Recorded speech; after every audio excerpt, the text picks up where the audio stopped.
Hello everyone. दोस्तों UPPSC का जो हम लोग एक सीरीज स्टार्ट किए हुए हैं पीवाईक्यूज को सॉल्व करने का।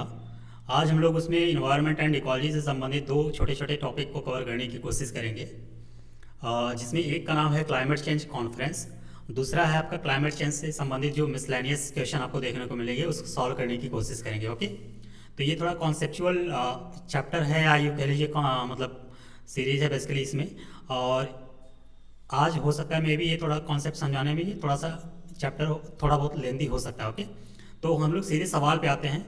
आज का जो पहला सवाल है स्टूडेंट, ये कह रहा है कि the earth summit +5 was held in, यानी जो अर्थ समिट +5 हुआ था ये कब हुआ था। ओके, तो इसको सॉल्व करने से पहले थोड़ा सा हम लोग इसके बैकग्राउंड की तरफ जाते हैं कि ये आखिर जो समिट है ये शुरुआत कैसे हुई। ओके, तो अगर हम लोग बात करें स्टूडेंट, ये सवाल ऑलरेडी मैंने सॉल्व करा रखा है बट यहाँ पे थोड़ा सा रिवाइज कर देता हूँ कि एक अर्थ समिट हुई थी जिसका नाम था रियो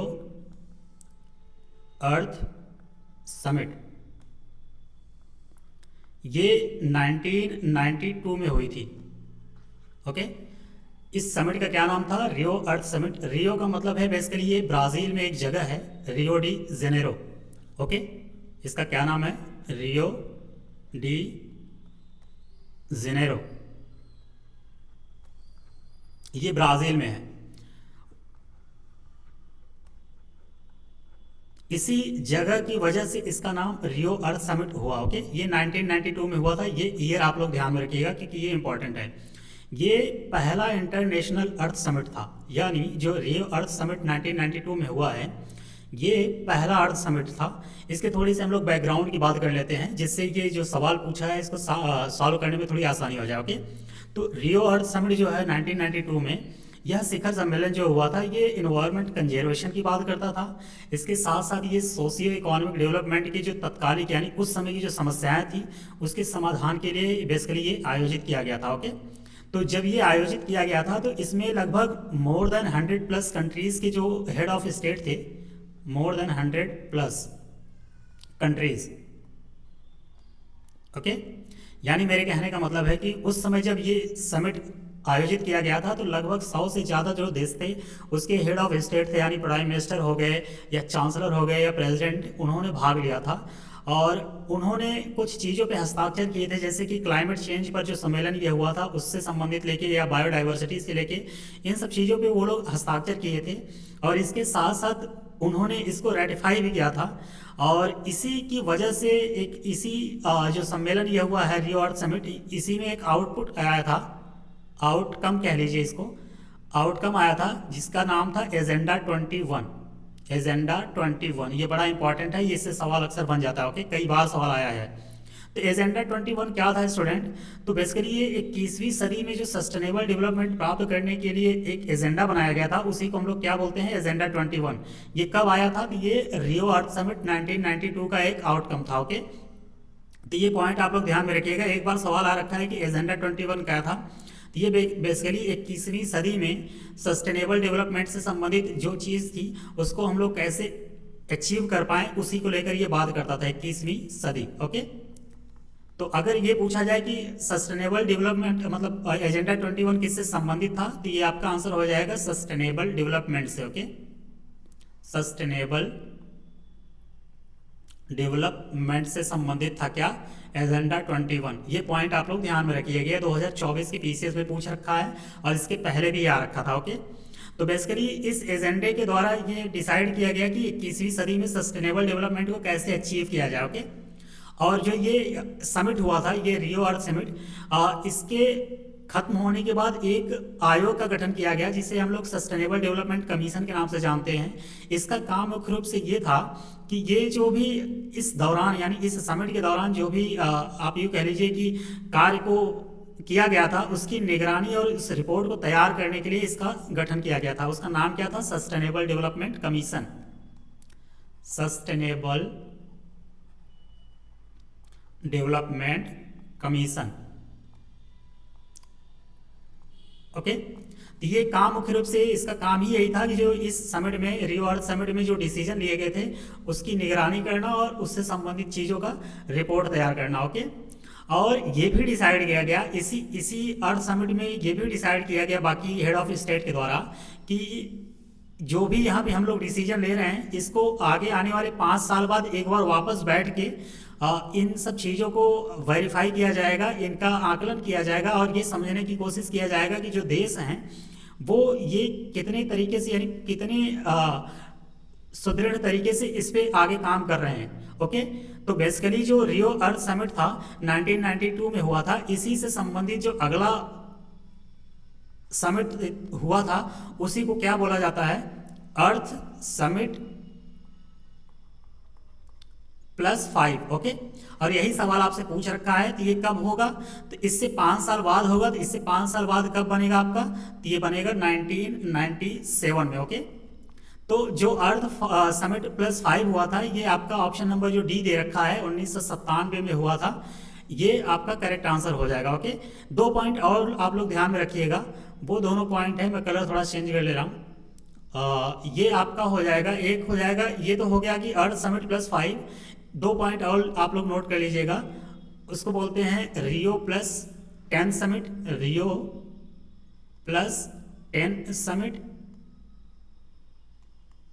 ये कब हुआ था, तो इससे 10 साल बाद हुआ होगा, किससे, 1992 से। ओके, 1992 को हम लोग बेस मान के चलेंगे, जब भी प्लस कोई चीज आए तो 1992 में उतना जोड़ दीजिए, जो ईयर आएगा वही आपका करेक्ट आंसर हो जाएगा। तो अगर यहाँ पे हम लोग देखें तो ये रियो अर्थ समिट 1992 में हुआ है, यहाँ पे +5 की अगर बात करें तो इसमें अगर हम लोग 5 जोड़ दें तो आपका आंसर आ जाएगा। उसी तरीके से रियो अर्थ समिट की अगर हम लोग बात करें, ये 1992 में हुआ, तो इसमें अगर हम 10 जोड़ दें तो ये कब हो जाएगा, तो 2002 में। ओके, ये 2002 में हुआ है। इसके अलावा एक चीज़ याद कर लीजिएगा, और ये कहाँ हुआ था, जोहान्सबर्ग। जोहान्सबर्ग कहाँ है, ये है आपका साउथ अफ्रीका में। ओके, तो रियो +10 समिट कब हुआ था, 2002 में, जोहान्सबर्ग साउथ अफ्रीका में हुआ था। एक पॉइंट और आप लोग ध्यान में रखिएगा कि रियो +20 कब हुआ था, रियो +20। अब यहाँ पे आप ये समझ गए होंगे कि 1992 में पहली बार हुआ था, तो इसमें अगर हम +20 की बात करें तो 20 ऐड कर दे रहे हैं, तो 20 ऐड करेंगे तो कितना आ जाएगा, 2012। तो 2012 में हुआ था, कहाँ हुआ था, वापस रियो डी जेनेरो में ही हुआ था।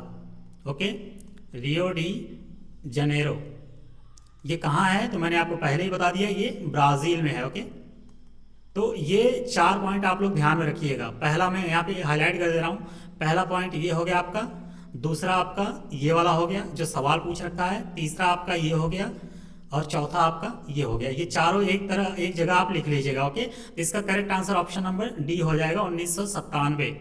ओके, अगले सवाल पे चलते हैं। अगला सवाल कह रहा है student, which one of the following is correct definition of agenda 21, यानी जो एजेंडा 21 है उसका करेक्ट डेफिनेशन पूछ रहा है। तो ऑप्शन हम लोग ऑप्शन को देखते हैं।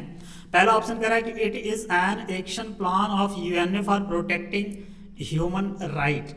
ह्यूमन राइट की बात हम लोग अर्थ समिट में नहीं देखे हैं। क्यों, क्योंकि एजेंडा 21 की बात उसी में हुई है, उसी का ये आउटकम है, किसका, अर्थ 20 रियो अर्थ समिट 1992 का।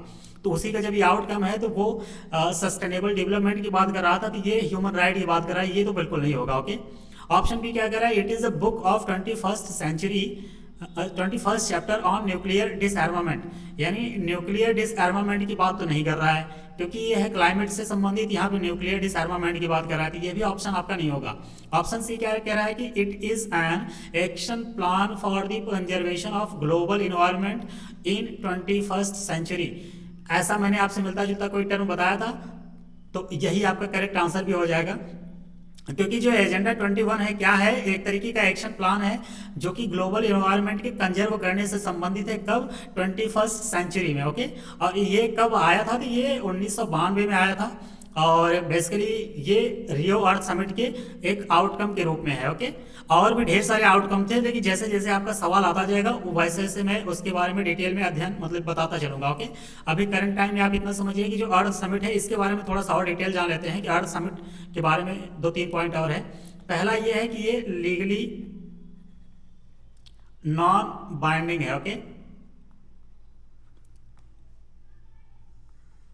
लीगली नॉन बाइंडिंग का मतलब ये है कि कोई देश अगर चाहेगा तो वो उस पर कोई फोर्स नहीं लगाया जा सकता कि आपको ये मानना है मतलब इसको मानना ही मानना है, ओके, ऐसा नहीं है। यानी मेरे कहने का मतलब है कि जो ये एजेंडा 21 है ये लीगली नॉन बाइंडिंग है। इसका मतलब ये होता है कि कोई देश अगर चाहे तो वो मान भी सकता है, अगर चाहे तो वो नहीं भी मान सकता है, यानी कोई इन्फोर्सिबल यानी कोई फोर्स करके किसी देश द्वारा इसको नहीं मनवाया जा सकता, ओके। इसके अलावा दूसरा पॉइंट इसकी आप जान लीजिए कि ये किससे संबंधित है, related to sustainable development, sustainable development, okay. तीसरा पॉइंट आप लोग ये जान लीजिए ये कब आया था, तो ये outcome of Rio earth summit,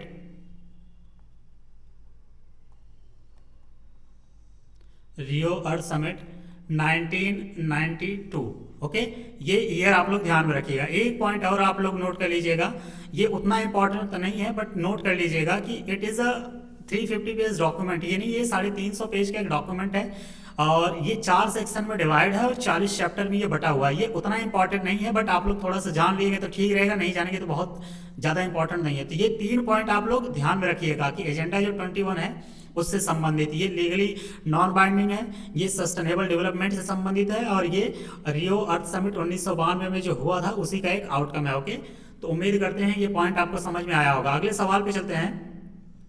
अगला सवाल कह रहा है कि the United Nation Convention on climate change ratified by more than 50 countries became effective on, ये 2012 का सवाल है, इस वजह से ये मोर देन 50 कंट्रीज की बात कर रहा है। अगर आज के समय में देखा जाए तो ये मोर देन 190 प्लस कंट्रीज की बात करता है, ओके।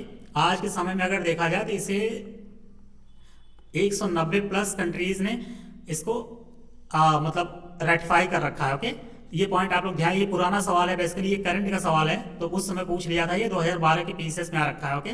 तो सवाल क्या कह रहा है कि यूएन, ये है आपका UNFCCC की बात कर रहा है, okay. UNFCCC ratified by more than 50 countries became effective on, ये कब से इफेक्टिव हुआ यानी कब से ये लागू हुआ अगर इसको देखा जाए तो ये हुआ था 1994 में, ओके।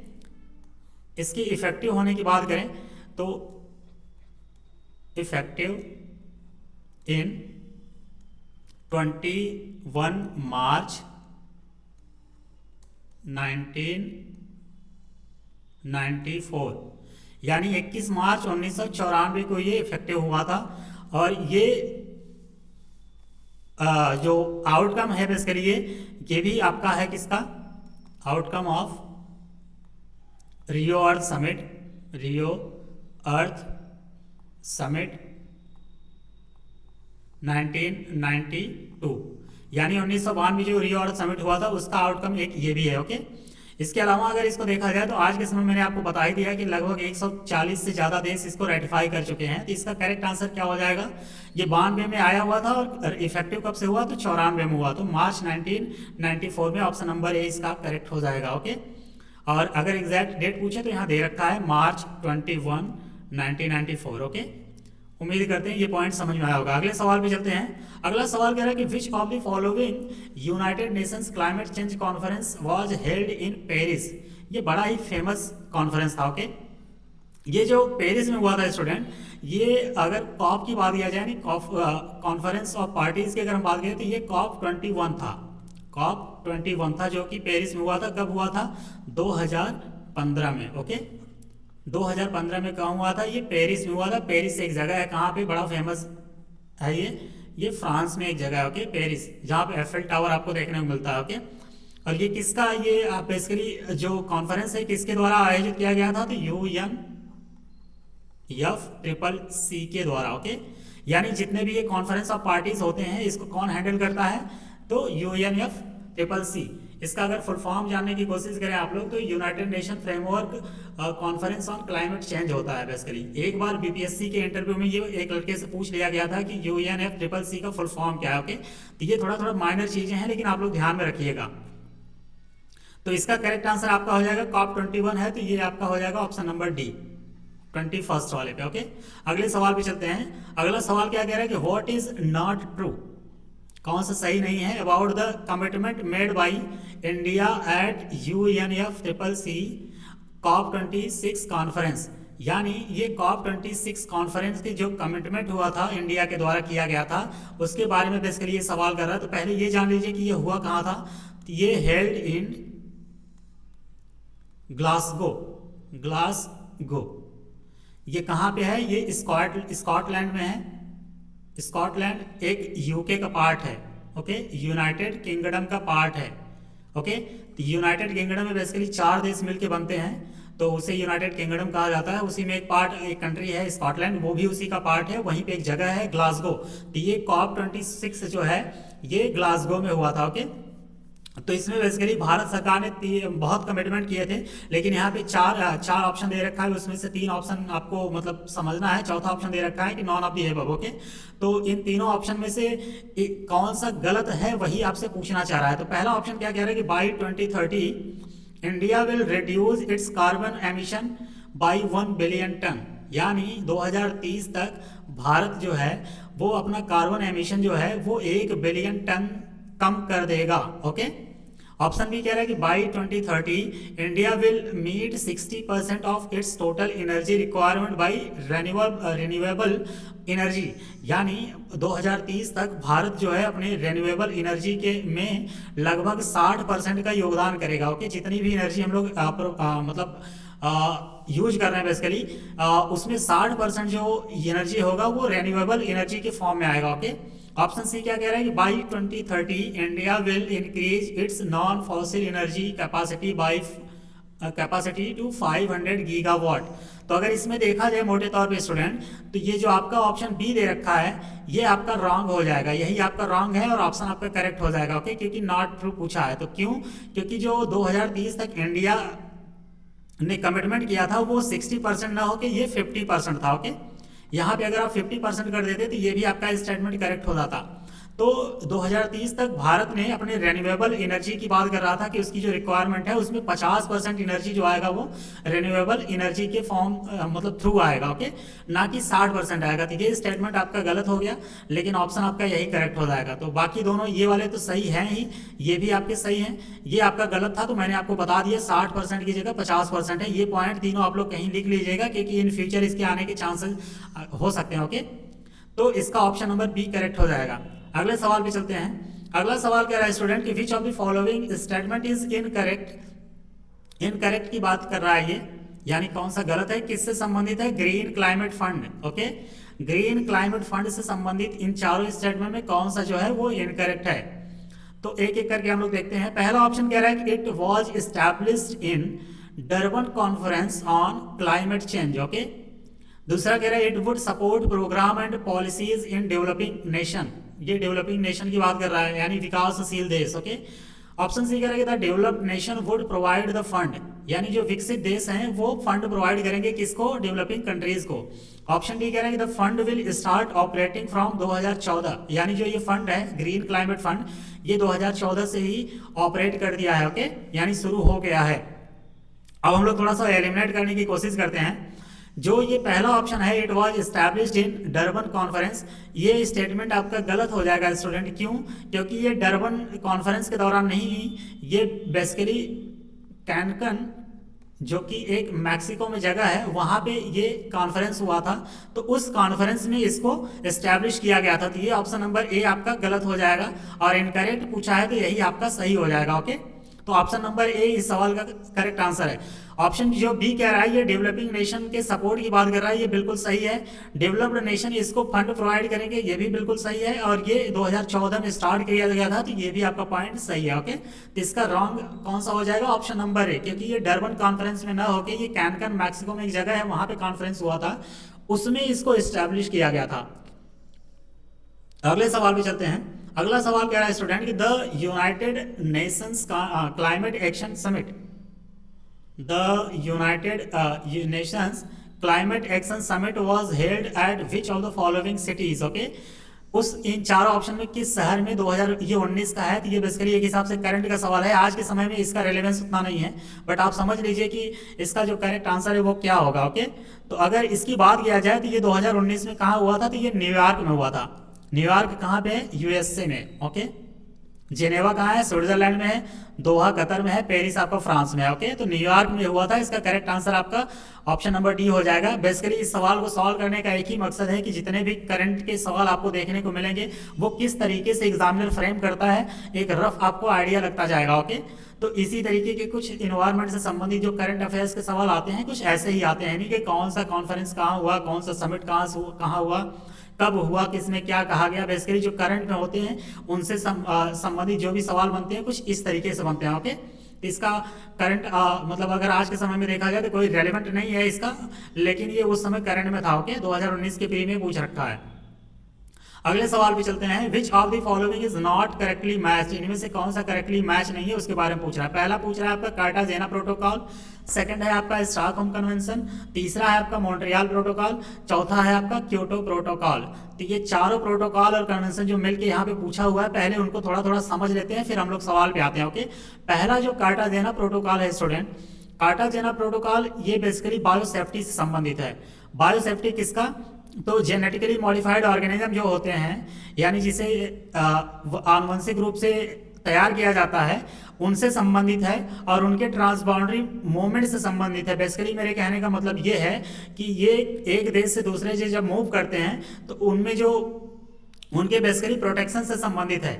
ओके, तो इसके ये आपका करेक्ट मैच है बायोसेफ्टी। ओके, अगर इसके बाद किया जाए कार्टाजेना प्रोटोकॉल की, इसको अडॉप्ट कब किया गया था? ये अडॉप्ट किया गया था, अडॉप्टेड इन 2000, सन 2000 में। Okay, and enter into force, यानी कब लागू हुआ था? लागू होने की बात अगर करें, लागू हुआ तो 2003 में। कार्टाजेना प्रोटोकॉल की भी हम लोग बात कर रहे हैं। कार्टाजेना प्रोटोकॉल जो है वो अडॉप्ट किया गया था सन 2000 में, इसको लागू किया गया था 2003 में। ओके, इसके अलावा ये मानव स्वास्थ्य और जो बायोडाइवर्सिटी है उनकी सुरक्षा पे ये जोर देता है। ये प्रोटोकॉल ह्यूमन के हेल्थ पे और बायोडाइवर्सिटी से संबंधित जितने भी उसके प्रोटेक्शन से संबंधित बातें हैं उन पे ये जोर देता है। और ये बेसिकली जितने भी जेनेटिकली मॉडिफाइड ऑर्गेनिज्म हैं उनकी बायोसेफ्टी से संबंधित है। ओके, तो पहला जो मैचिंग है ये करेक्ट है। अगर हम लोग ऑप्शन बी की बात करें, स्टॉकहोम कन्वेंशन की, तो स्टॉकहोम कन्वेंशन की अगर हम लोग बात करें तो ये बेसिकली 2004 में, मैं यहाँ पे लिख दे रहा हूँ, केम इनटू फोर्स, यानी लागू हुआ है। बेसिकली लागू हुआ 2004 में।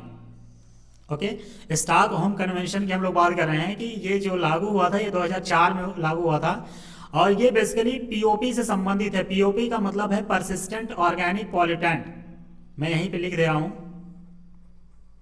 पॉल्यूटेंट। ओके, इसी को हम लोग शॉर्टकट में पीओपीज बोलते हैं। ओके, ये पॉइंट आप लोग ध्यान में रखिएगा। जो स्टॉकहोम कन्वेंशन है ये पीओपी से संबंधित है, यानी जो पॉल्यूटेंट है उनसे संबंधित है। जैसे जो ह्यूमन हेल्थ पे या एनवायरनमेंट पे बहुत खतरनाक केमिकल्स हैं उन या जो ऐसे केमिकल्स जो काफ़ी समय तक पर्यावरण में रह सकते हैं उनको कंट्रोल करना है, उनकी प्रोडक्शन को कम करना है, उनके उपयोग को कम करना है।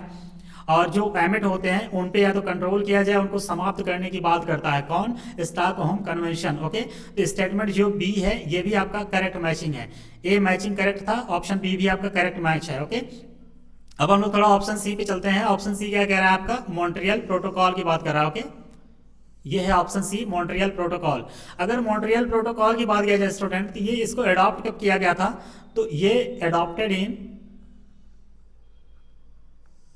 1987। ओके, इसे 1987 में अडॉप्ट किया गया था। ओके, और ये ओजोन लेयर को नष्ट करने वाले जो यानी ओजोन डिप्लेटिंग जो सोर्सेज होते हैं उससे संबंधित है बेसिकली।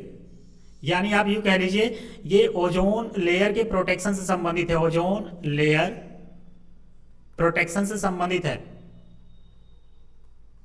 अब ये कैसे प्रोटेक्ट किया जाएगा? जब हम लोग ओजोन डिप्लेटिंग जो सबस्टांस है उनको रिड्यूस कर देंगे। ओजोन डिप्लेटिंग सबस्टांस को कम करके। ओके, तो ये ओजोन लेयर के प्रोटेक्शन से संबंधित कन्वेंशन प्रोटोकॉल है बेसिकली। ओके, तो ये ओजोन लेयर की बात करें ये भी आपका सही है। ऑप्शन डी क्या कह रहा है? Kyoto protocol. क्योटो प्रोटोकॉल की अगर हम लोग बात करें तो ये बेसिकली क्लाइमेट चेंज से संबंधित है, या यूँ कह लीजिए कि ग्रीन हाउस गैस जो एमिट करते हैं उनके रिडक्शन से संबंधित है। तो थोड़ा सा इसके बारे में हम लोग डिटेल से पढ़ लेते हैं। ये बेसिकली आपका जो क्योटो प्रोटोकॉल है ना, ये क्योटो प्रोटोकॉल को एडॉप्ट कब किया गया था, तो इसे एडॉप्ट किया गया था एडॉप्टेड इन 1997। ये क्योटो है कहाँ, तो ये जापान में एक जगह है वहाँ पे। ओके, तो ये 1997 में इसको अडॉप्ट किया गया था, और इसको लागू कब किया गया था, ये 2005 में। ये आप लोग ध्यान में रखिएगा, ये आया हुआ सवाल है इसलिए मैं यहाँ पे आपको स्पेसिफिकली बता रहा हूँ। ओके, अगर इस प्रोटोकॉल की बात करें तो ये बेसिकली किससे संबंधित था, तो ये आपका संबंधित था, जस्ट अ मिनट, हाँ ओके, तो ये सी वाटर से संबंधित नहीं था, ये बेसिकली क्लाइमेट चेंज से संबंधित था। ओके, क्लाइमेट चेंज, और इसी के साथ साथ ये ग्रीन हाउस गैस जो एमिट होती हैं जिससे ये क्लाइमेट चेंज हो रहा है उसके रिडक्शन की भी बात करता था। ओके, तो क्योटो प्रोटोकॉल किससे संबंधित हो गया, क्लाइमेट चेंज से। ओके, इसके कुछ की पॉइंट की अगर हम लोग बात करें तो ये UNFCCC के अंतर्गत बनाया गया था, और ये बेसिकली एक लीगली बाइंडिंग प्रोटोकॉल है, और ये जो डेवलप्ड कंट्रीज हैं उनको एक टारगेट देता है कि आपको जितना भी आप ग्रीन हाउस गैस एमिट कर रहे हैं उसकी लिमिट को कम कीजिए। ओके, इसके अलावा अगर क्योटो प्रोटोकॉल की बात किया जाए तो क्योटो प्रोटोकॉल एक चीज़ और बहुत ही इंपॉर्टेंट क्रिएट किया है, वो है आपका कॉन्सेप्ट ऑफ कार्बन क्रेडिट। अगर कभी आपसे ये सवाल पूछे कि कार्बन क्रेडिट किस प्रोटोकॉल के तहत बना था, तो आपका आंसर हो जाएगा क्योटो प्रोटोकॉल। अब कार्बन क्रेडिट होता क्या है, तो कार्बन क्रेडिट बेसिकली वह प्रणाली है, या यह कह लीजिए एक सिस्टम है जिसमें कार्बन के उत्सर्जन को कम करने हेतु कार्बन क्रेडिट का क्रय विक्रय किया जाता है। क्रय विक्रय मतलब सेल किया जाए या उसे बाय किया जाए। ओके, तो it is buying and selling of carbon emission permits to reduce green house gas emission. Basically कहने का मतलब है कि जो ग्रीन हाउस गैस को एमिट करने वाले देश हैं वो इसको खरीद सकते हैं या इसको बेच सकते हैं। जो ज़्यादा एमिट करते हैं वो इसको खरीद सकते हैं, जो कम एमिट करते हैं क्या ग्रीन हाउस गैस, वो इसको बेच सकते हैं, क्योंकि उनके पास क्रेडिट अगर बचा रहेगा तो किसी और कंट्री को बेच सकते हैं। ओके, तो उम्मीद करते हैं ये पॉइंट आपको समझ आया होगा। ओके, तो इसका करेक्ट आंसर आपका हो जाएगा ऑप्शन नंबर डी। कौन सा सही मैच नहीं है, तो ऑप्शन डी आपका सही मैच नहीं है, क्योंकि क्योटो प्रोटोकॉल सेव वाटर से नहीं है, क्लाइमेट चेंज से संबंधित है। ओके, ये थोड़ा सा मैंने आपको डिटेल में समझाने की कोशिश किया, क्योंकि ये चारों पॉइंट आपके इंपॉर्टेंट हैं और ये अक्सर हर साल कहीं ना कहीं एग्जाम में आपको देखने को मिल ही जाएंगे। ओके, अगले सवाल पे चलते हैं। अगला सवाल कह रहा है कि which of the following statement is not true about CDM, यानी सीडीएम से संबंधित कौन सा सही नहीं है। सीडीएम का पहले मतलब समझ लीजिए आप, clean development mechanism, clean development mechanism, इसी को हम लोग शॉर्टकट में सीडीएम बोलते हैं। ओके, तो क्लीन डेवलपमेंट मैकेनिज्म की अगर हम लोग बात करें तो ये क्योटो प्रोटोकॉल के दौरान ही बना था। ओके, यानी ये हमें क्या प्रोवाइड करता है कि एमिशन रिडक्शन प्रोजेक्ट जितने भी होते हैं उनको ये रिड्यूस करने की बात करता है। इसका अगर उद्देश्य की बात करें तो ये जो विकसित देश हैं यानी जो डेवलप्ड कंट्री हैं उनके द्वारा जो विकासशील देशों के बीच उत्सर्जन कम करने वाली परियोजनाओं को बढ़ावा देना है। यानी कहने का मतलब है कि जो डेवलप्ड कंट्री हैं वो कार्बन क्रेडिट प्राप्त करने में मदद कर सकती है। ओके, यानी यहाँ पे अगर हम लोग देखा जाए तो पूछा क्या है, कौन सा सही नहीं है। तो स्टेटमेंट 1 क्या कह रहा है कि it controls green house emission. Statement 2 option B क्या कह रहा है कि it reduce global warming. Okay, option C कह रहा है कि Kyoto protocol suggest for assessment of the sustainable development of it, और ऑप्शन डी कह रहा है कि it prohibits developed country from investing in project in developing country. Okay, एक एक करके हम लोग पहले ऑप्शन को एलिमिनेट करने की कोशिश करते हैं। पहला ऑप्शन कह रहा है कि it controls green house emission. Okay, अगर हम लोग मान ले कि एक अगर गलत है, अगर इसको मान लीजिए इनकेस अगर मान ले कि पहला ऑप्शन गलत है तो इट ऑप्शन बी कह रहा है कि इट रिड्यूसेस ग्लोबल वार्मिंग। अगर किसी चीज के ग्रीन हाउस गैस को कंट्रोल किया जाए तो ऑब्वियस सी बात है कि उसके ग्लोबल वार्मिंग को भी कंट्रोल किया जा सकता है। तो अगर पहला गलत होगा तो ऑप्शन बी भी गलत हो जाएगा। ओके, अगर इस कॉन्सेप्ट के हिसाब से चलें तो पहला स्टेटमेंट अगर सही है तो ऑप्शन बी भी आपका सही होगा। क्यों? क्योंकि अगर किसी भी ग्लोबल वार्मिंग को हम लोग कम करेंगे, इसका मतलब ये है कि हम लोग ग्रीन हाउस जो एमिशन हो रहा है उसको भी कंट्रोल कर रहे हैं। आप लोग मेरी पॉइंट को समझ रहे हैं? मैंने सिंपली इतना कहा कि अगर हम किसी ग्लोबल वार्मिंग को कम करना चाह रहे हैं तो ऑब्वियस सी बात है कि ग्रीन हाउस गैसेस जो एमिट हो रही हैं उनको भी हम कंट्रोल कर सकते हैं। ओके, तभी तो अगर दूसरा स्टेटमेंट सही है तो पहला भी सही होगा, अगर पहला गलत है तो दूसरा भी गलत होगा। ओके, इस हिसाब से अगर देखें तो ऑप्शन बी हमको करेक्ट लग रहा है, तो ऑप्शन ए भी उसी के साथ ऑटोमेटिक करेक्ट हो जाएगा क्योंकि मिलते जुलते स्टेटमेंट है। ओके, ऑप्शन सी क्या कह रहा है कि Kyoto protocol suggest for assessment of the sustainable development of it. Okay, तो ये स्टेटमेंट आपका बिल्कुल सही है। ऑप्शन डी क्या कह रहा है? It prohibits developed country from investing in project in developing countries. यानी ये स्टेटमेंट ये कह रहा है कि जो डेवलप्ड कंट्री होते हैं वो डेवलपिंग कंट्री के प्रोजेक्ट पे इन्वेस्ट ना करे, यानी उसको रोकता है। तो ऐसा नहीं होगा, इट प्रोहिबिट्स नहीं होगा, तो ये स्टेटमेंट आपका गलत हो जाएगा और यही आपका करेक्ट स्टेटमेंट मतलब करेक्ट ऑप्शन हो जाएगा। ओके, क्योंकि जो डेवलप्ड कंट्री हैं इस प्रोजेक्ट के थ्रू या इस मैकेनिज्म के थ्रू डेवलपिंग कंट्री पे कोई बाउंडेशन नहीं लगाते, यानी इसको रोकते नहीं है। ओके, तो ये स्टेटमेंट आपका ऑप्शन डी गलत हो जाएगा और यही आपका करेक्ट आंसर है। ओके, अगले सवाल पे चलते हैं। अगला सवाल कह रहा है कि which among the following countries has announced to impose carbon tax okay from 2090 to cut its green house gas emission. ये 2017 के प्री में आरओ में पूछ रखा है और ये उस समय ये करंट में रहा होगा, बेसिकली ये करंट का सवाल है। ओके, तो उस समय करेक्ट आंसर इसका था सिंगापुर, क्योंकि सिंगापुर फरवरी 2018 में कार्बन टैक्स को लेके आया था। ओके, तो यहाँ पे इस सवाल को सॉल्व करने का एक मतलब ये भी है कि कार्बन टैक्स क्या होता है, पहले हम लोग उसको समझ लेते हैं। ओके, अगर कार्बन टैक्स की हम लोग बात करें, जस्ट अ मिनट।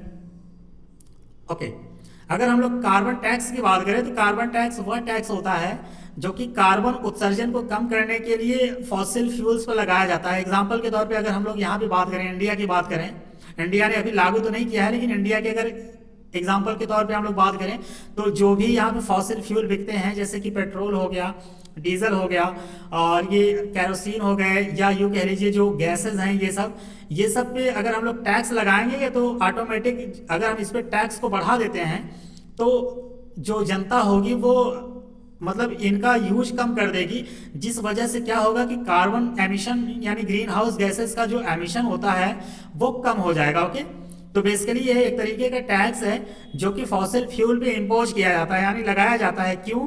क्योंकि जिससे कार्बन डाइऑक्साइड गैस जो एमिट हो रही है उसकी अमाउंट को कम किया जा सके। ओके, तो यहां पे मैं लिख ही दे रहा हूं इसको, it is a tax imposed on the use of fossil fuels based on the amount of carbon dioxide they emit। Okay, यानी कोई देश जो कार्बन डाइऑक्साइड गैस एमिट कर रहा है किसकी वजह से? फॉसिल फ्यूल पे। अगर उसी फॉसिल फ्यूल पे टैक्स को ज़्यादा कर दिया जाए, यानी इस पे कार्बन टैक्स को लगा दिया जाए तो वो महंगा हो जाएगा, जिस वजह से वहाँ की जनता क्या होगी कि फॉसिल फ्यूल का यूज कम कर देगी, जिस वजह से वो वहाँ पे जो एनवायरनमेंट में जो पॉल्यूशन कार्बन उत्सर्जन हो रहा है वो कम हो जाएगा। ओके, तो ये कुछ तरीके का टैक्स है, इसी को हम लोग कार्बन टैक्स बोलते हैं। इसको सिंगापुर ने बैन किया है, ऑलरेडी इसको बहुत सी कंट्रियों ने लागू कर रखा है। यूरोप में खासकर आप देखेंगे तो बहुत सी कंट्री ऐसी हैं जो जिन्होंने इसको लागू कर रखा है। ओके, तो ये जब सवाल आया हुआ था उस समय इसको करंट में ये था, तो बेसिकली उस समय ये सिंगापुर ने इसको कट किया था। ओके, तो बेसिकली ये है। अगर ओवरऑल देखा जाए तो सबसे पहले लागू करने वाला जो देश है वो आपका स्वीडन है। स्वीडन ये स्कैंडिनेवियन कंट्री है और ये नॉर्वे और फिनलैंड के पास में पड़ता है इसको, और ये पहली कंट्री है, ये फर्स्ट कंट्री है जो कि इसको कार्बन टैक्स को इसने इंट्रोड्यूस किया था। फर्स्ट कंट्री to introduce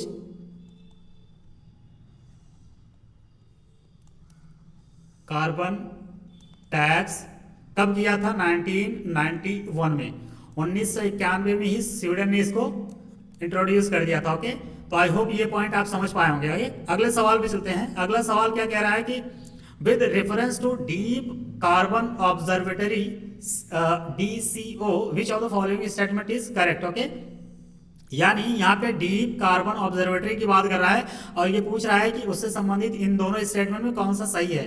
तो पहला क्या कह रहा है कि it is a global research programme to outreach role of carbon on earth. यहाँ कार्बन की बात कर रहा है, यहाँ भी कार्बन है, तो ये मिलते जुलते कुछ स्टेटमेंट है, तो ये उम्मीद है कि ये सही होगा। ओके, ऑप्शन स्टेटमेंट 2 क्या कह रहा है, it conducts field observation of deep microbial ecosystem. Okay, तो कार्बन से संबंधित है, डीप माइक्रोबियल इकोसिस्टम की बात कर रहा है, तो ये भी स्टेटमेंट आपका करेक्ट होने के चांसेस है। ओके, तो इस हिसाब से अगर देखा जाए तो इसका करेक्ट आंसर क्या हो जाएगा, ऑप्शन नंबर सी, दोनों स्टेटमेंट इसके करेक्ट है। ओके, यानी ये जो ऑब्जर्वेटरी है ये पृथ्वी पे जो कार्बन है उसकी आउटरीच रोल को मॉनिटर करता है बेसिकली, और ये फील्ड ऑब्जर्वेशन को भी कट करता है। अगर डीप कार्बन ऑब्जर्वेटरी की बात किया जाए तो बेसिकली ये एक ग्लोबल कम्युनिटी है जिसमें लगभग 1000 से अधिक जो वैज्ञानिक हैं वो इसमें काम कर रहे हैं आज के समय में देखा जाए, जो कि पृथ्वी में कार्बन की मात्रा, उसकी गति, उसके रूप और उसकी उत्पत्ति को समझने के लिए पिछले 10 वर्षों से शोध कर रहे हैं, यानी रिसर्च कर रहे हैं। ओके, तो जो डीप कार्बन ऑब्जर्वेटरी है उससे संबंधित ये दोनों स्टेटमेंट आपके करेक्ट हैं। ओके, अगले सवाल पे चलते हैं। अगला सवाल क्या कह रहा है स्टूडेंट कि scientist of Manchester university, Manchester कहाँ पे है, इंग्लैंड में एक जगह है। ओके, रिसेंट एक यूनिवर्सिटी है बेसिकली, ये मैनचेस्टर यूनिवर्सिटी की बात कर रहा है, तो ये इंग्लैंड में एक यूनिवर्सिटी है। Recently suggested controlling global warming by cloud brightening over the Pacific Ocean through geo engineering. यानी मैनचेस्टर के कुछ साइंटिस्ट थे मैनचेस्टर यूनिवर्सिटी के, उन्होंने एक सजेशन दिया था कि जो पैसिफिक ओशन पे क्लाउड हैं यानी बादल जो हैं उनको और ज़्यादा चमकदार बनाया जाए जिससे कि ग्लोबल वार्मिंग को कंट्रोल किया जा सकता है। तो ये सवाल का यही पूछना है कि which of the following substance is used for this, यानी इसके लिए इन चारों में से किस सब्सटेंस का यूज करने के लिए ये साइंटिस्ट मतलब सजेस्ट किए थे। तो ऑप्शन ए कह रहा है कि सिल्वर साल्ट, ऑप्शन बी कह रहा है आयरन पाउडर, ऑप्शन सी कह रहा है सी वाटर, ऑप्शन डी कह रहा है जिप्सम। ये 2009 की बात है और ये करंट का सवाल था, तो उस समय ये सी वाटर की बात कर रहे थे। यानी मैनचेस्टर यूनिवर्सिटी के जो वैज्ञानिक थे उन्होंने सी वाटर को यूज करके पैसिफिक ओशन में क्लाउड को और चमकीला बना दिया जाए ऐसा कहने के लिए सजेस्ट किए थे, जिससे कि क्या होगा कि ग्लोबल वार्मिंग को कंट्रोल किया जा सके। ओके, तो इसका correct answer option number C हो जाएगा, सी वाटर। अगले सवाल पे चलते हैं। ये कह रहा है कि when was India's first national action plan on climate change released, यानी भारत का पहला national action plan on climate change कब रिलीज किया गया था। तो अगर इसके आंसर की हम लोग बात करें तो ये पहली बार भारत ने रिलीज किया था 30 जून 2008। 2008 को भारत ने इसको रिलीज किया था, क्या, national action plan on climate change. Okay, तो इसका ऑप्शन हो जाएगा बी करेक्ट। और क्यों किया था ऐसा, तो to mitigate and adopt to climate change. Okay, यहां क्लाइमेट चेंज की बात कर रहा है, यहां भी आपका क्लाइमेट चेंज लिख रखा है। ओके, तो इसका correct answer option number B हो जाएगा। अगले सवाल पे चलते हैं। अगला सवाल कह रहा है कि which of the following is not listed under 8 action of the climate action plan of government of India.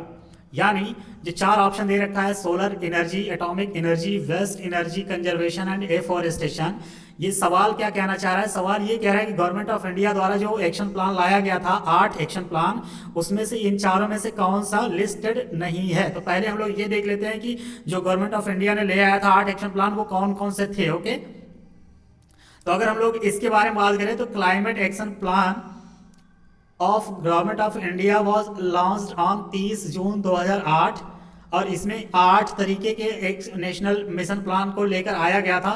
पहला था आपका नेशनल सोलर मिशन और दूसरा था आपका national Mission for enhanced energy efficiency, तीसरा था आपका national mission on sustainable habitat, चौथा था आपका नेशनल वाटर मिशन, पांचवा था आपका national Mission for sustainable sustaining the Himalayan ecosystem, छठा था आपका national Mission for green India, सातवां था आपका national Mission for sustainable agriculture, आठवां था आपका national mission on strategic knowledge for climate change. Okay, I hope ये आठों पॉइंट आपको समझ में आए होंगे। अब हम लोग वापस सवाल पे चलते हैं। सवाल क्या कह रहा है कि इनमें से चारों में से कौन सा लिस्टेड नहीं है।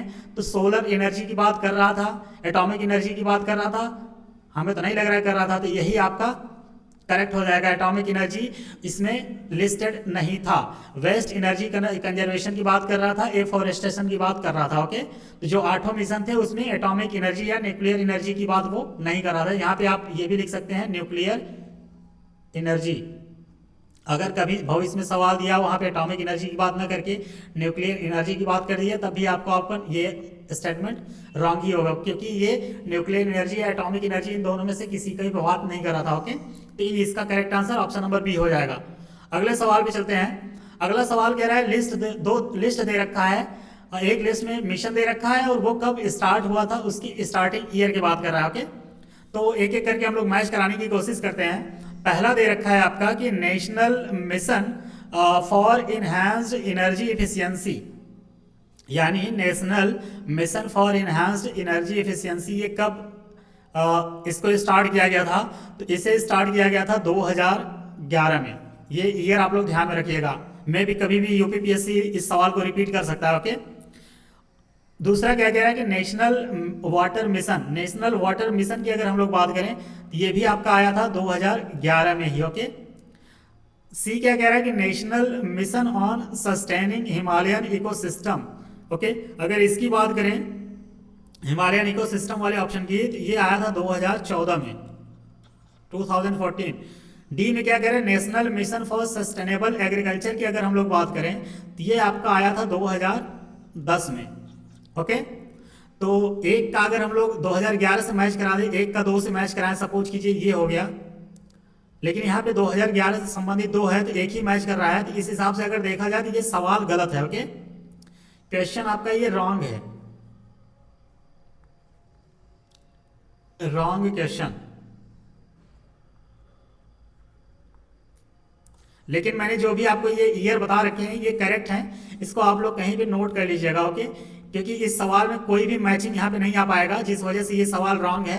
तो लेकिन ये जितने भी पॉइंट आपको यहाँ पे मैंने बताया है ये आप कहीं भी एक जगह नोट कर लीजिएगा। ओके, स्टार्टिंग ईयर और मिशन। ओके, तो उम्मीद करते हैं ये पॉइंट आप लोग समझ पा रहे होंगे। ओके, अगले सवाल पे चलते हैं। अगला सवाल कह रहा है स्टूडेंट कि which of the following country does not have a global atmosphere watch station. क्या कह रहा है कि global atmosphere watch station to collect data on world temperature, यानी वैश्विक जो टेम्परेचर है उससे संबंधित जो डेटा है उसको आप यूँ कह लीजिए कि कलेक्ट करने के लिए ग्लोबल एटमॉस्फेरिक वॉच स्टेशन किस देश में नहीं है। अल्जीरिया में नहीं है, ब्राजील में नहीं है, केन्या में नहीं है, इंडिया में नहीं है। तो ओके, इसकी करेक्ट आंसर अगर हम लोग बात करें तो इसका ऑप्शन नंबर डी करेक्ट हो जाएगा कि इंडिया में ग्लोबल एटमॉस्फेयर वॉच सिस्टम नहीं है। यह एक तरीके का कार्यक्रम है जो कि वैश्विक यानी ग्लोबल वायुमंडलीय वातावरण के व्यवस्थित और विश्वसनीय अवलोकन को बढ़ावा देता है। और इस प्रोग्राम को किसने लॉन्च किया था या किसने प्रमोट किया है, इसको प्रमोट किया था किसने, promoted by World Meteorological Organization. ओके, शॉर्टकट में इसे हम लोग WMO बोलते हैं। तो इसी ने इसको प्रमोट किया था। भारत में ये नहीं है, काफी देशों में है, उतना आपको जानने की भी जरूरत नहीं है क्योंकि ये 2012 का सवाल है और ये करंट का सवाल था बेसिकली। लेकिन ये इतना भी इंपॉर्टेंट नहीं था, बस आप इतना जान लीजिए कि ग्लोबल एटमॉस्फेयर वॉच स्टेशन किसके द्वारा प्रमोट किया गया था, तो वर्ल्ड मेट्रोलॉजिकल ऑर्गेनाइजेशन के द्वारा। ओके, ये ग्लोबल एटमॉस्फेरिक जो एनवायरनमेंट होता है उसको ऑब्जर्व करता है। ओके, बेसिकली इसका काम यही है। इसका करेक्ट आंसर हो जाएगा ऑप्शन नंबर डी। अगले सवाल पे चलते हैं। अगला सवाल कह रहा है कि which one of the following statement regarding the emission reduction purchase. Okay, किससे संबंधित है, regarding the emission reduction purchasing agreement signed with World Bank in 2011 मई में किया गया था इज नॉट करेक्ट। इन चारों में से कौन सा करेक्ट नहीं है? जो कि एक एमिशन रिडक्शन परचेज एग्रीमेंट है, किसके द्वारा साइन किया गया था? तो वर्ल्ड बैंक के द्वारा किया गया था, और एक चीज के द्वारा किया गया था, वो हम लोग ऑप्शन को देखेंगे तो समझ में आएगा। ओके, तो ये पहला ऑप्शन कह रहा है कि the agreement has been signed between World Bank and government of India. कौन सा एग्रीमेंट? ये हाईलाइट ही कर दे रहा हूं, ये emission reduction purchase agreement. Okay, तो इस एग्रीमेंट की बात कर रहा है, तो ये कह रहा है कि पहला स्टेटमेंट, ये पहला ऑप्शन यही कह रहा है कि जो एग्रीमेंट है एमिशन रिडक्शन परचेज एग्रीमेंट, ये वर्ल्ड बैंक और गवर्नमेंट ऑफ इंडिया के बीच साइन किया गया था। दूसरा ऑप्शन कह रहा है कि the agreement shall be valid for 10 years. Option C कह रहा है कि the agreement is for securing carbon credit for a project of Himachal Pradesh. Option D कह रहा है कि as per the agreement 1 tonne of carbon dioxide will be equivalent to 1 credit unit. Okay, इसके करेक्ट अगर हम लोग इसमें कौन सा सही नहीं है, सवाल यही पूछ रहा है, तो ऑप्शन ए में जो कह रहा है कि एग्रीमेंट जो है वो वर्ल्ड बैंक और गवर्नमेंट ऑफ इंडिया के बीच साइन किया गया था, यही आपका गलत हो जाएगा, क्योंकि ये जो है signed between World Bank and Himachal government, Himachal Pradesh government, ये वर्ल्ड बैंक और हिमाचल प्रदेश गवर्नमेंट के बीच में साइन किया गया था, न कि ये गवर्नमेंट ऑफ इंडिया और वर्ल्ड बैंक के बीच में। ओके, तो ऑप्शन ए आपका गलत हो जाएगा, और यहाँ पे पूछा क्या है? नॉट करेक्ट, तो यही आपका करेक्ट आंसर भी हो जाएगा। ओके, ये 10 साल के लिए वैलिड था, ये बिल्कुल सही है। ये हिमाचल में जो कार्बन क्रेडिट को सिक्योर करने की बात कर रहा था, वो भी बिल्कुल सही है। और इसमें ये जो कह रहा है कि 1 टन कार्बन डाइऑक्साइड इक्वल है कितना? 1 क्रेडिट यूनिट के, ये भी आपका बिल्कुल सही है।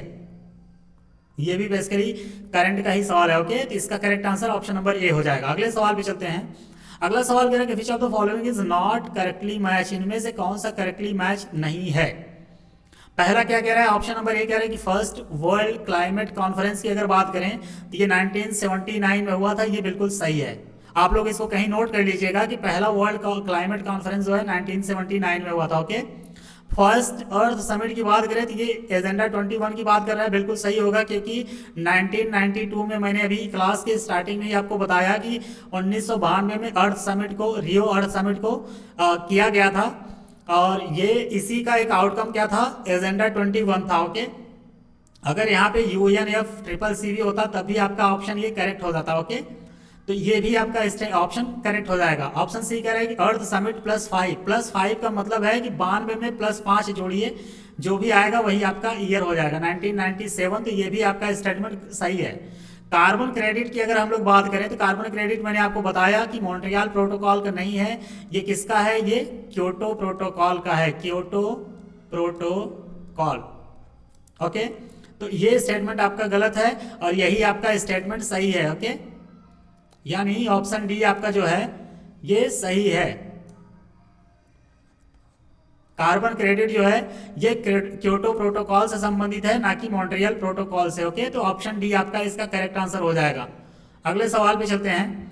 अगला सवाल कह रहा है कि who of the following inaugurated SAFAR का फुल फॉर्म जान लीजिए, system of air quality and weather forecasting in जुलाई 2018। ये भी एक करंट का ही सवाल है, ये 2018 के PCS में आ रखा है, तो इसको शामिल करने का मतलब ये जितने भी करंट के सवाल है मैं किसी को इग्नोर इसलिए नहीं कर रहा हूँ या किसी को इसलिए नहीं छोड़ रहा हूँ क्योंकि वो अब नहीं आएगा। बिल्कुल वो बात सही है कि हमारे लिए अभी आज के समय में रेलेवेंट नहीं है, लेकिन मेरे शामिल करने का एक ही मोटो है, इसका एक ही यूँ कह लीजिए आपकी पॉइंट है कि इस तरीके के जब सवाल आते हैं ऐसे ही भविष्य में इन्वायरमेंट से संबंधित जो करंट के सवाल होंगे ऐसे ही आने के चांसेस होते हैं, तो एक हमें आइडिया लग जाता है कि सवाल कैसा आएगा। ओके, तो बेसिकली मेरा शामिल करने का यही मकसद है कि आपको ये आइडेंटिफाई करने में बहुत आसानी हो जाए कि करंट से संबंधित जो सवाल होते हैं इन्वायरमेंट में वो किस तरीके के आते हैं, तो कुछ ऐसे ही आते हैं। ओके, तो सवाल पे चलते हैं हम लोग। Who of the following inaugurated SAFAR की अगर हम लोग बात करें स्टूडेंट, तो सफर का जो फुल फॉर्म है वो है आपका system of air quality and weather forecasting. Okay, ये जुलाई 2018 में इनॉग्रेट किया गया था। किसके द्वारा, वही सवाल पूछ रहा है, रविशंकर प्रसाद, पीयूष गोयल या डॉक्टर हर्षवर्धन या नॉन ऑफ दीज। इसका करेक्ट आंसर हो जाएगा आपका हर्षवर्धन साहब ने इसको 2018 में चांदनी चौक एक जगह है दिल्ली में, वहां पे इसको इनॉग्रेट किया था। इसका इनॉग्रेशन कहाँ हुआ था 2018 में, दिल्ली के चांदनी चौक में, दिल्ली के चांदनी चौक में। ओके, और इसको डेवलप करने की अगर बात करें कि इसको डेवलप किसने किया था, डेवलप्ड बाई, इसको डेवलप किया था Indian institute of tropical metrology. ये पुणे में एक इंस्टीट्यूट है, Indian institute of tropical metrology. इसी ने इसको डेवलप किया था। और इसको चालू किसने किया था, यानी ऑपरेशनलाइज्ड कौन किया था, चालू किया इंडियन मेट्रोलॉजिकल डिपार्टमेंट। इसका नाम है IMD। ओके, ये कई तरीके की चीज़ों को मॉनिटर करता है। बेसिकली जो ये सफ़र है, ये जो भी एयर क्वालिटी इंडेक्स में मेज़र करने वाले आपके गैसेस होते हैं, जैसे PM 2.5 हो गया, PM 10 हो गया, या और भी जितने लेड हो गए, ये सब जो जितने भी मेज़र करने वाले गैसेस होते हैं। इसके अलावा अगर देखा जाए तो ये बेंजीन को भी मेज़र करता है, इसके साथ साथ ये टॉलुइन को करता है, जाइलिन को करता है। ये जितनी भी ये विषैली गैसें हैं इनको भी ये मेज़र करने का काम करता है। ओके, इसके अलावा ये जो है, ये जो सफ़र है, ये इन्वायरमेंट को, यानी जो भी वेदर फॉरकास्ट होते हैं उसको लगभग ऑलमोस्ट ये एग्जैक्ट मेज़र करने का या प्रेडिक्ट करने का काम करता है। और ये अगले मतलब जो 72 घंटे में वेदर से रिलेटेड जो भी फेनामेना होगा, उससे संबंधित जो चीज़ होती है वो 72 घंटे पहले ही बता देने में समर्थ है। ओके, यानी कहने का मतलब है कि जो भविष्य अगले 3 दिन में होने वाला है उसको भी ये डिटेल से बता देने में सक्षम है। तो जो सफ़र है इसको इनॉग्रेट किसने किया था, हर्षवर्धन साहब ने। ये करंट का सवाल था, तो ये तो नहीं पूछेगा कि किसने इनॉग्रेट किया था, लेकिन मे भी अगर इन फ्यूचर कभी पूछ रहे कि है कहाँ, तो ये दिल्ली के चांदनी चौक में है। इसको डेवलप किसने किया था, तो IITM ने किया था। और इसको चालू किसने किया था, तो IMD ने किया था। ओके, उम्मीद करते हैं ये पॉइंट आप लोग समझ पाए होंगे। अगले सवाल पे चलते हैं। अगला सवाल कह रहा है कि the place of India among 58 countries of world as per 2017 climate change performance index. यहाँ पे ये एक इंडेक्स पूछ लिया है, उसका नाम है क्लाइमेट चेंज परफॉर्मेंस इंडेक्स, जिसका शॉर्टकट है CCPI। तो सवाल ये कह रहा है कि इस इंडेक्स के थ्रू इंडिया 58 कंट्री में 2017 के अकॉर्डिंग किस नंबर पे था। तो वही आपसे सवाल पूछ रहा है। तो सबसे पहले ये जान लीजिए, सवाल में दे ही रखा है वैसे ऑलरेडी, कि क्लाइमेट चेंज परफॉर्मेंस इंडेक्स जो है, क्लाइमेट चेंज परफॉर्मेंस इंडेक्स, इसे हम लोग बोलते हैं CCPI। ओके, तो क्लाइमेट चेंज परफॉर्मेंस इंडेक्स की बात करें तो इसको रिलीज कौन करता था, तो बेसिकली इसको पब्लिश करने वाला जर्मन वॉच है। जर्मन वॉच एक संस्था है, एक NGO है, जर्मन वॉच। ये एक इंडिपेंडेंट